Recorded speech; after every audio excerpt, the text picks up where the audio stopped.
Today I will discuss Quizlet and quizzes as assessment tools for pretty much any classroom.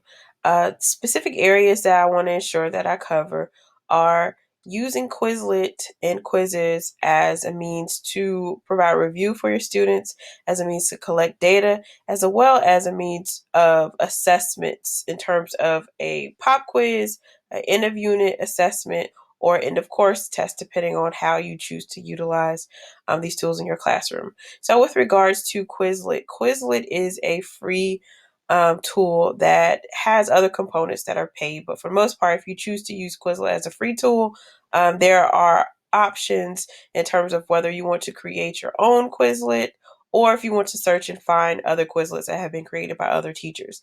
Personally, I would choose to utilize what has already been created for me and just edit it from there based on my teaching style. So with Quizlet, I like to use Quizlet as a means to review. What I would usually do with my students is play a Quizlet live game. So in Quizlet Live, it actually would group the students.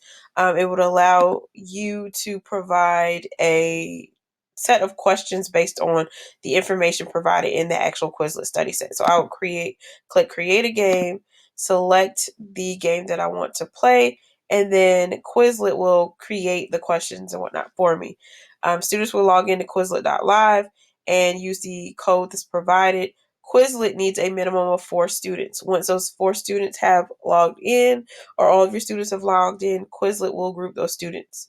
One of the things that I like to do to further enhance this means to review is I allow my students to play a silent round after maybe 3 or 4 rounds of them being able to interact with their group in terms of discussing amongst themselves what the best possible answer is. I do a silent round just to ensure that one possible 2 or 3 dominant students in that group don't kind of overshadow another child that would benefit from being able to think through the process and identifying their answers. So playing a silent round will require the kids to sit at their desk. They don't get to communicate with their teammate, but it allows for that child to, again, think through the process and identify the best possible answer for themselves. And again, this is not timed, but the kids are still competing in those groups. You get about 12 questions per Quizlet game.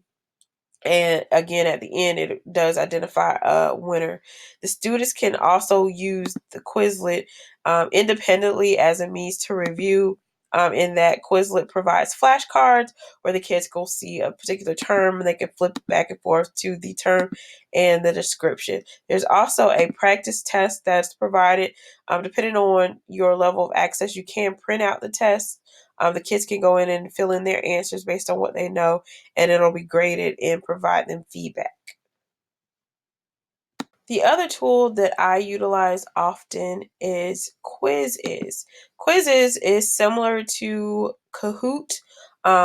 It has different components as compared to Quizlet in that you can actually track the data. So similar to Quizlet, you can go in and type a particular standard to find previously created quizzes, or you can go in and create your own. Again, not to recreate the wheel, I usually search my standard and pull existing quizzes and edit them. If I go to my quizzes, one of the features that I like to use would be to use the quizzes as an assessment. So I may use it as an opportunity to provide a pop quiz to my students, or I may use it to provide homework for those students. So providing homework, you get to assign particular dates for the assignment to be completed.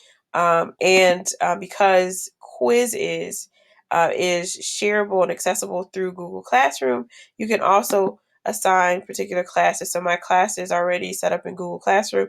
I can go in and check them and assign them homework in using a quizzes review set that I've also already provided. I can also use my quizzes as an actual assessment.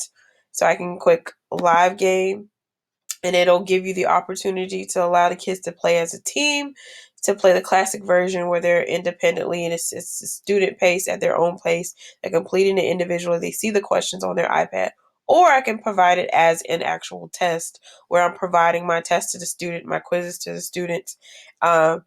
Then once the kids have finished the test or homework or the group work, I can then have that information transferred into a report where I get to see how many students actually participated.